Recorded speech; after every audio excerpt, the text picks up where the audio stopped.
নমস্কাৰ, মই বিকাশে আপোনালোক সকলোকে পুনৰবাৰ স্বাগতম জনাইছোঁ মোৰ অন্য এটা ভিডিঅ'লৈ। আৰু আজিৰ ভিডিঅ'টো কোনো ব্লগিং হিচাপত নহয়। আজিৰ ভিডিঅ'টোত কিছুমান কথা শ্বেয়াৰ কৰিবলৈহে আচলতে ভিডিঅ'টো আৰম্ভ কৰিছোঁ। আৰু আপোনালোকে প্ৰায় জানেই, যিহেতু মই কেৰেলাত কৰ্মসূত্ৰে মই কেৰেলাত আছোঁ। যদিও কেৰেলাত আছোঁ,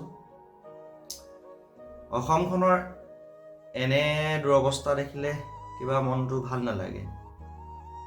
তো অলপ দেৰি আগত মই চালোঁ, প্ৰায় চায়ে আছোঁ, দেখিয়ে আছোঁ, মোবাইলত পায়ে আছোঁ, অসমখনত যি বানৰ বিভীষিকা চলিছে, কি উজনি কি নামনি,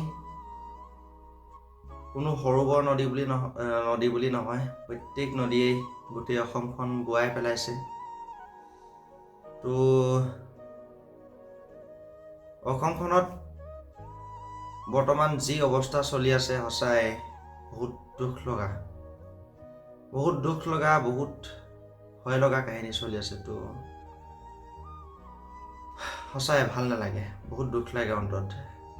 যিখন অসমতে থাকি অসমখন দেখি আহিছোঁ, সৰুৰ পৰা অসমখনত পঢ়ি আহিছোঁ, অসমখনতেই সকলো শিকি আহিছোঁ, অসমখনৰ এনে দুৰৱস্থা দেখিলে সঁচাই বহুত মনত দুখ লাগে, কষ্ট পাওঁ বহুত।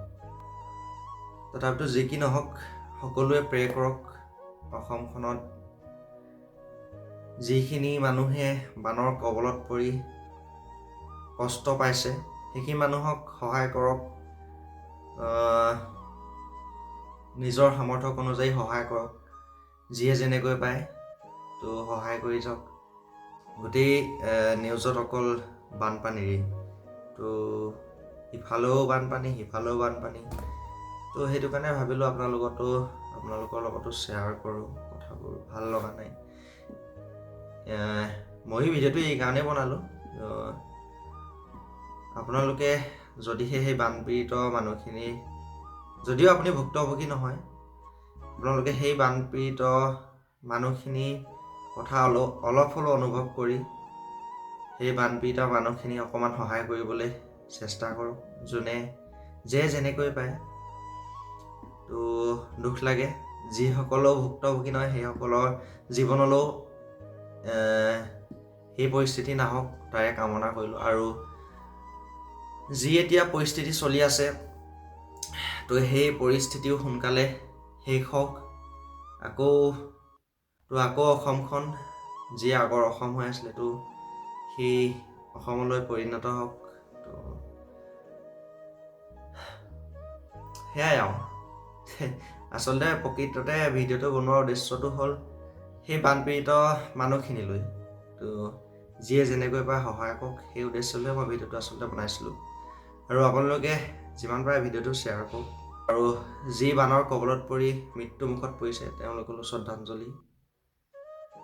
আৰু আজিৰ ভিডিঅ'টো ইমানেই, বৰ বেছিকৈ কৈ নকওঁ, মনৰ দুখত কিনো কথাবোৰ ক'ম, যিখিনি ক'ব লগা আছিলে ক'লোঁ। তো ভিডিঅ'টো ভাল পালে আপোনালোকে ভিডিঅ'টো অলপ শ্বেয়াৰ কৰি দিব। ধন্যবাদ।